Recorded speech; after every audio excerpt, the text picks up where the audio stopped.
Ole Miss lands yet another stud offensive lineman.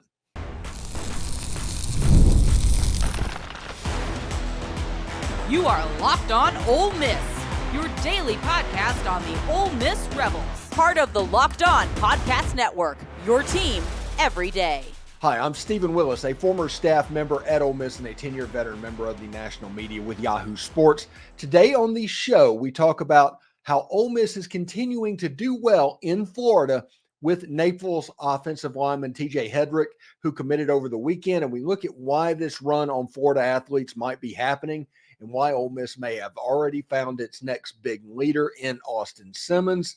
Greg McElroy is also saying that Lane Kiffin has made Ole Miss into a destination school. And you know what?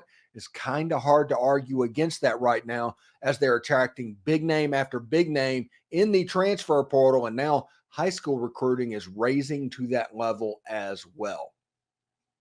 This is the Locked On Ole Miss Podcast, your daily podcast on the Ole Miss Rebels, part of the Locked On Podcast Network, your team every single day. We're free and available on all the podcast apps and on YouTube. So thank you for making Locked On Ole Miss your first listen every day, and a special hello to the everydayers who make the show what it is. July 2nd at 7 o'clock Central Time, you can join us at Walk-Ons in Ridgeland, Mississippi for a little bit of a meet and greet. It's going to be informal. Don't expect any talking, but it's a way for Locked On Ole Miss community members to kind of meet everybody, and I can meet the people that listen to the show a little bit, and plus I can have some red beans and rice and do all the stuff I love Walk-On. So I'm very excited about that. But we can grow the Loon community as we meet up to do this. All right, the Rebel Road Trip sponsored by Dead Soxy will be in Corinth, Mississippi, June 13th. That's this week at 6 o'clock Central Time at the Crossroads Arena. Also, there's still time to join the Grove Collective and help Ole Miss football become elite. You can go to thegrovecollective.com and join today. These days, every new potential hire can feel like a high-stakes wager for your small business. That's why LinkedIn Jobs helps you find the right team for your right people for your team faster and for free. Post your job for free at linkedin.com/lockedoncollege. Terms and conditions apply. Really interesting stuff. And Ole Miss got a commitment over the weekend from TJ Hedrick, an offensive lineman out of Naples, Florida. I think he might be originally from Columbia, Missouri. He might have moved down there. But right now he is in Naples, Florida. If you look at his profile, you see that he is committed to Ole Miss. It's Taryn Hedrick there, but he goes by TJ, it seems. He's 6'5", 305 pounds. He goes to Community School of Naples. If you look at the rankings, he's rated as a pretty consistent 3-star, and a lot of that has to do with the competition he plays in high school. But the offers is what stands out. If you want to see the metrics that make a good offensive lineman, they've obviously gotten some high major attention. If you look at the offers, he's obviously committed to Ole Miss, got an offer there, but he's got an offer from Kentucky, Missouri, Florida, Nebraska, Iowa State, Kansas State, A&M, Tennessee, Miami, South Carolina, UCF, Syracuse, Minnesota, Michigan State, Kansas, and Purdue. I think there's also a few more offers on the list as well. Offers from pretty much everywhere that's anywhere at the Power 5 level, and he has chosen to go and attend the University of Mississippi. Now, the reason I say his 3-star ranking that goes on, if you look at his highlights, the first thing that pops out is, he looks really good on film, okay? Whenever you see this, he is going to flash. But then you look on the other side of who he's going up against, and they're not exactly the most, let's say, impressive of specimens coming at him on the defensive line. But, I mean, he's basically the International House of Pancakes on the football field playing against these guys. Screen pass, his run, his bend, the way he protects, he's pretty much locked down the left side of the offensive line, and that is just because he's talented. He can do all of that stuff. It is honestly not his fault that he's playing at a school that's that level. Now, if you also look at his highlights, you can see he plays against Winston Watkins School. It looks like First Baptist Academy in Fort Myers. They play against them as well. So it might be that same type district of these two players, but lining up on the other side, the defensive end talent in Naples, Florida, and in this league is not overly impressive. So I can see where people that are watching these films is like, I can't rate this player as a high 4-star going against that. We haven't seen that.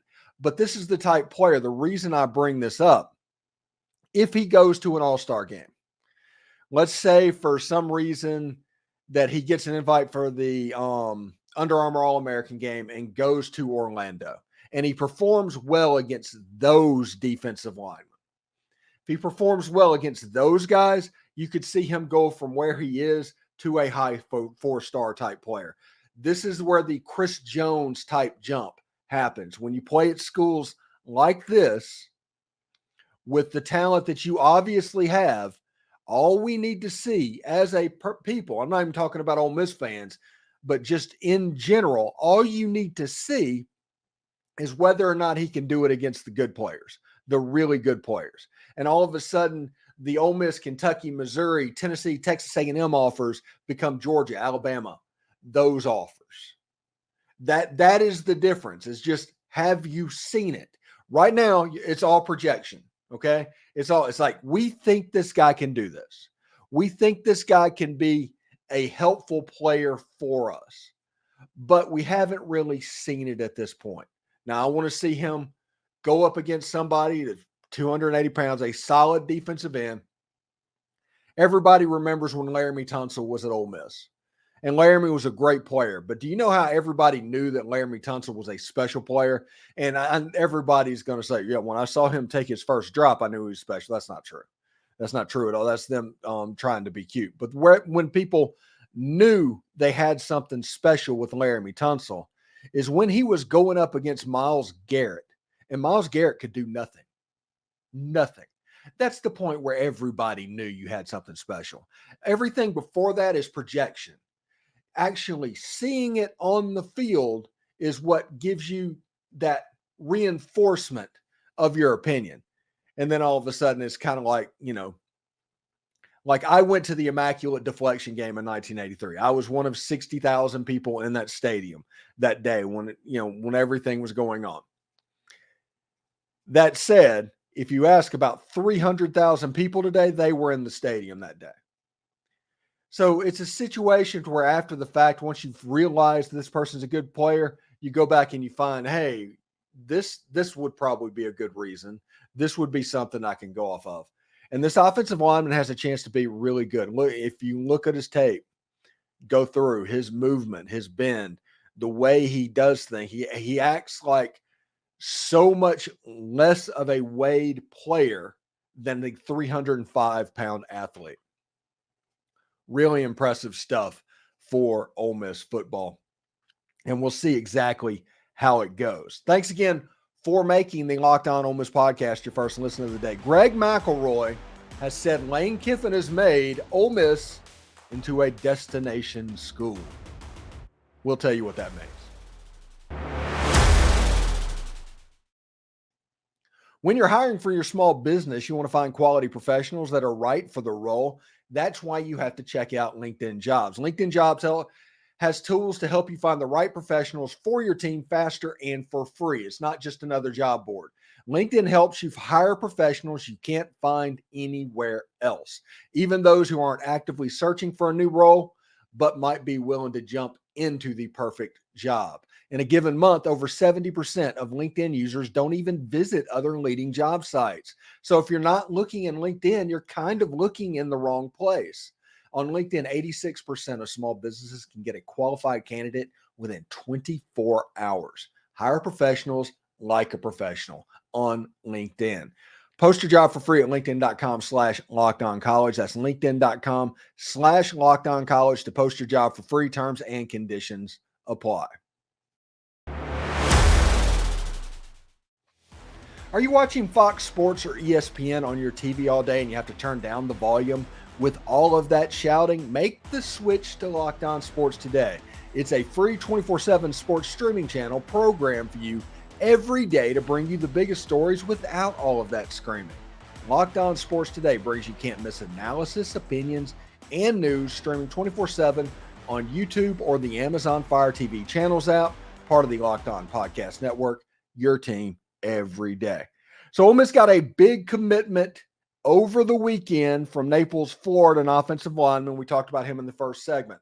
And that kind of dovetails into what we're going to talk about now.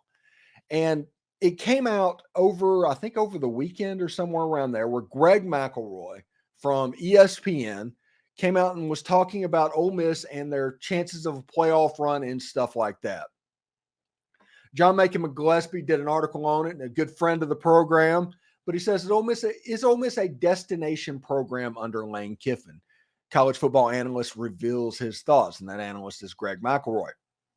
Have the Rebels elevated themselves as one of the top programs in college football? And more importantly, can they reach the college football playoff this season? Those are all questions that people are interested in. McElroy recently spoke about the Rebels on an edition of Always College Football. That's his podcast in the Omaha network or ESPN network or something like that. And he believes that Kiffin has elevated this program to a legitimate contender at a national level. McElroy said, Lane Kiffin has certainly embraced the current state of college football, whether it's the portal, being outspoken about the portal, or being active on social media, altering how he's handling the spring game. He's done an awful lot. It's kind of made Ole Miss into a destination program. He's done a great job of making them a team that is really attractive in the portal. He went on to say, they've been to multiple New Year's Six bowl games, but this is the first year where it really feels like coming into the season, it feels a little bit like playoff or bust for Ole Miss, McElroy said. A lot of people seem to think it's a team destined for the playoff. 10-2, the Ole Miss Rebels, probably not in the SEC championship game, but more than likely en route to the college football playoff. Just a matter of who those losses come to, McElroy said. Since the SEC championship game introduction in 1992, the Rebels have never played in that game and in those festivities in Atlanta. But in this new age of college football that features an expanded playoff, perhaps the importance of the conference championship has diminished somewhat. Sure, they can give a team a first-round bye, but simply getting into the playoff is the primary goal at this stage. I mean, Greg McElroy last year was on the Ole Miss train last year before everybody else was, okay? He was the first one to stick his neck out a year ago and said, hey, Ole Miss is going to be really good this year. And I don't know if they'll beat Alabama. I don't know if they'll beat Georgia, but they're going to be really good. Ole Miss ended up winning 11 games a year ago. So Greg McElroy, he has a little bit of credibility when it comes to football. Now, he's in the broadcast media ecosphere. I get that, which means that he needs takes, he needs talking points. All of this happens. It's they're similar to the same stuff that I do. But what Greg McElroy kind of knows is he has an instinct for knowing what's going to turn out during this football season. What's the thing that you need to pay attention to? And right now, Ole Miss is still on that list. Now, the question is, he thinks that Ole Miss is probably, if you look at that, Ole Miss is probably going to go 10-2. That's what he is thinking. I don't know if I personally think that. We're going to be doing W's and L's during my second vacation week. We'll break those down during the week as well. But I think he thinks Ole Miss is going to go 10-2, but he's not exactly sure. You know, if you look at the favorite and underdog type thing that has come out on FanDuel and on other websites, you can see that Ole Miss is an underdog of about a touchdown to Georgia, and they're an underdog in Death Valley to LSU, and they're favorites in all their other games. So if the season just goes chalk, you're looking at 10-2. Now, I don't think LSU is going to be as good as everybody seems to think LSU is going to be, but that's the way it is right now. But what happens if Ole Miss wins that LSU game and loses to Oklahoma? Nothing happens at all. 10-2, in my opinion, gets Ole Miss into the playoff unless that one loss is just a bomb. Unless you have a 2003 type season, I apologize, Bill Flowers, to where you drop a game at Memphis, or 2015 where you drop a game at Memphis that becomes a bomb on your schedule. So if you lost to Georgia Southern, MTSU, or Arkansas or something like that, that could be a bomb that could keep you out of the playoff. But if you lose to the games that can legitimately beat you and only lose 2 of them out of the 5 games that he said that were losable for Ole Miss, if Ole Miss wins 3 of those, Ole Miss is probably making the playoff. There's not a world where you lose games that you could lose and you win more than you lose that you get punished. Now, here's the problem. Depending on what those games are, is whether or not Ole Miss is hosting a playoff game or traveling on the road to the playoff game. I mean, that is what it is. If Ole Miss lost to Georgia and LSU, there's still a pretty good chance that they could end up 8th. I mean, they ended up like 9th or 10th a year ago with their 2 losses. So it could happen depending on how things fell. But if you lost to Georgia and Arkansas or Georgia and Kentucky, all of a sudden you're at the very bottom end of the playoff. You're traveling on the road to play a number 5 seed. It would be very disadvantageous. So you do have to win the games you need to win. We're in an era to where upsets are more punitive than they've ever been. And everybody's going to say, like the college football nerds and the Barretts and Lees and those guys are going to say, well, before, if you lost a game in September, it could knock you out of the national championship game. Yes, but not as many people were in the national championship game conversation to start with. In a 12-game playoff, a game in September is probably not going to disqualify you from making the playoff. But it gets to the point towards the end of the season to where it's like, well, he lost to Arkansas on the road as opposed to Kentucky at home. He gets the tiebreaker in that situation. It turns into a March Madness type of a committee to get people in. And I realize that we've had a committee in the college football playoff for 10 years and whatever they're doing. But what they're doing right now is picking 6 teams from 8 teams. And there were legitimately about 8 teams that had a shot to make that field. Now going into the season, for the first time ever, there are 25 to 30 teams in college football right now at this very moment that are having legitimate playoff conversations. You have teams that think they can host, and then you have that same group of 6 to 8 teams that are always in the picture. Now, granted, I don't think LSU belongs there, but either way, I digress. But if you want to look at Ole Miss as a destination program, a truly destination program, yeah, I believe it. I'm not going to argue with him at all. You look at the transfer roster that Ole Miss has brought in, okay? You look at potentially the best wide receiver in all of college football on Ole Miss's roster.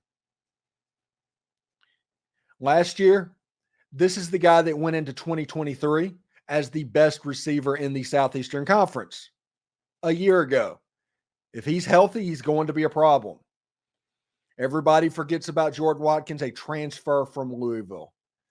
Obviously, Jackson Dart, who's turned out to potentially be the greatest of all time at Ole Miss, depending on what he does this year. Caden Prieskorn is the best tight end in the Southeastern Conference. Had an unreal Peach Bowl. And that helps you get other players like LSU starting running back transferring out. Miami starting running back transferring out. The top defensive end potentially in the whole SEC, Princely Amon-Mielen, is a really good player. We're looking at a mid-first round type grade for him. And then you have Walter Nolan. He might be originally from Olive Branch, Mississippi, or in that area. Him coming back to Oxford is something to behold, honestly. But if you look at these people, Ole Miss has become a destination college program, especially in the transfer portal. Now, this is where it's going to be a little bit different, okay? The high school recruiting is getting there. And the high school recruiting is going to raise the floor. That's what great high school recruiting does, is it raises the floor of your program. You still get to supplement with all these great players at the top of your roster. But if you can get great high school players like a Kylan Deere, who is potentially the best running back in all of college football, you get him on campus. You get somebody like Jerome Miles, a 5-star wide receiver out of Corner Canyon, Utah. You get him on campus, 215 pounds, running like 4.45 40s, just completely athletic, freakish size and speed. There's some serious DK Metcalf vibes that are happening with this young high schooler. When you have players like Caleb Cunningham potentially could end up at Ole Miss, Winston Watkins potentially at Ole Miss, that is 4 5-star players or 5-star worthy players that have a chance to end up on this campus. And we haven't had this conversation or anything like this since, 2016 maybe? The A.J. Brown class that they did so well with Greg Little and Shea Patterson and those guys.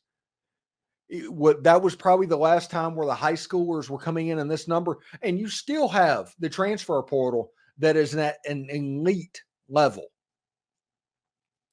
We just have to see how it goes. We are 6 months away, roughly, away from signing day, or 5 months, I should say, and away from signing day.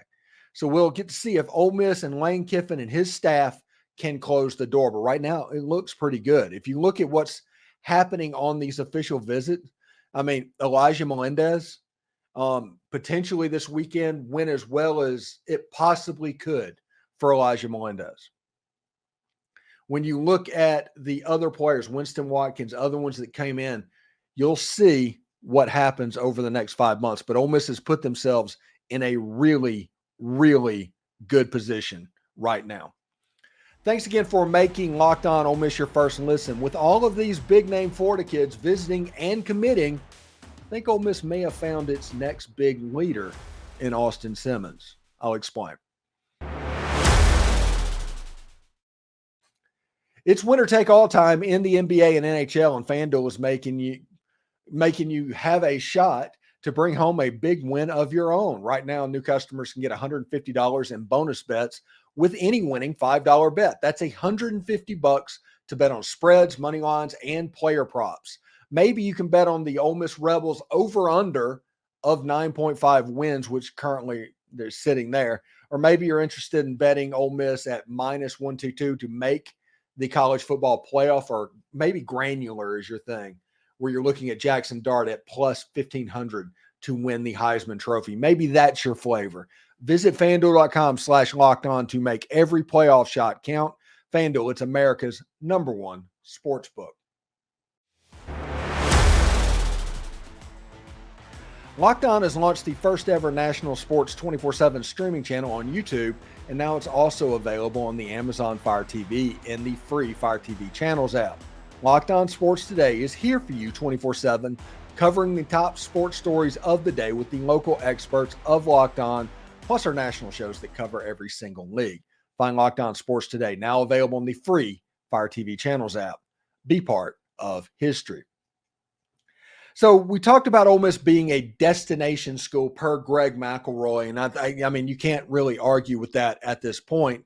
And we talked about all these Florida players that are just kind of circling around Ole Miss at the moment, whether it's Elijah Melendez or it's Keon Young or it's TJ Hedrick. And it's like one after another Florida kids, and there's a nice core that is being developed.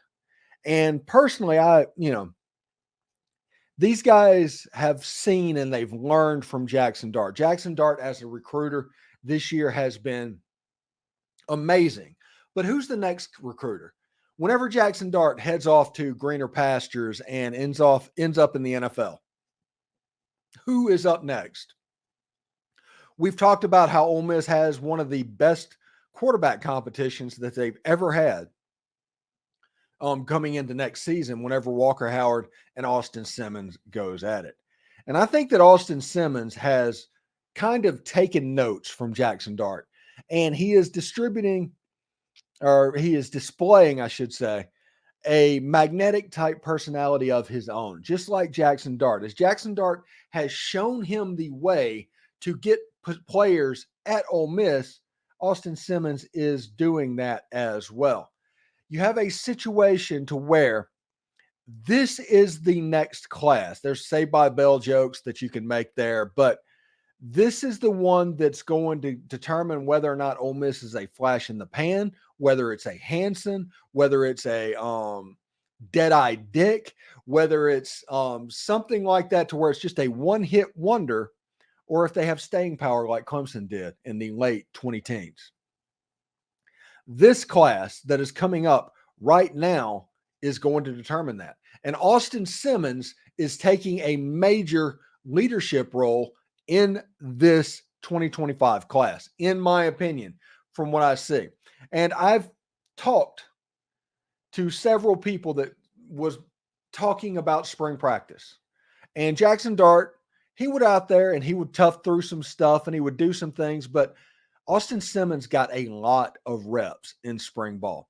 So much so that I heard that he was a little bit disappointed by the spring game just because he wanted to go out and unveil himself to the Ole Miss fans. Play real football, all of that stuff, just kind of unveil yourself. And he put pressure on himself to the point where the little thing that they did, the 7-on-7, the goofy stuff, it kind of flamed out a little bit. But if it would have been real football, if it had been playing real football, I think you would have seen a different Austin Simmons. Now, last year we saw Walker Howard, and Walker Howard made some plays this year. It's fine. There's not much you can take out of the game this year. But the point is, Austin Simmons is locked in. Recruiting, rehabbing. You've seen photos on his Instagram and his Instagram stories of him working out with like Jalen Waddle down in South Florida, coincidentally in Florida.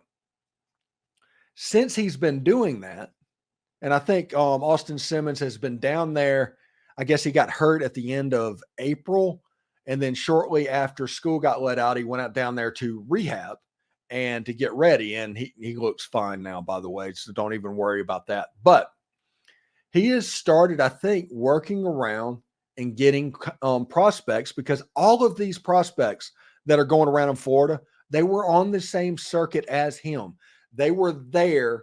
He was in the same grade classification as them. So like the Winston Watkins, the Keon Young, the Elijah Melendez, all of those guys, TJ Hedrick, they were in his graduating class. So they're likely relationships at some level. And he's recruiting, in my opinion, at a very high level, and he's displaying that magnetic personality that has a chance to get Ole Miss to the next level.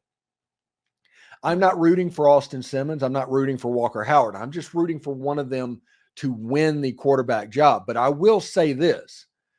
You have one quarterback that is, at least publicly, is doing absolutely everything that he can do to be the guy, whether through team leadership, recruiting, all of the ancillary stuff.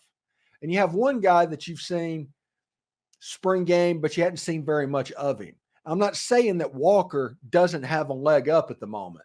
I'm saying that the headlines land over here more often than they don't. So we'll see exactly how that goes. Anyway, thanks for making the Locked On Ole Miss podcast your first listen every day.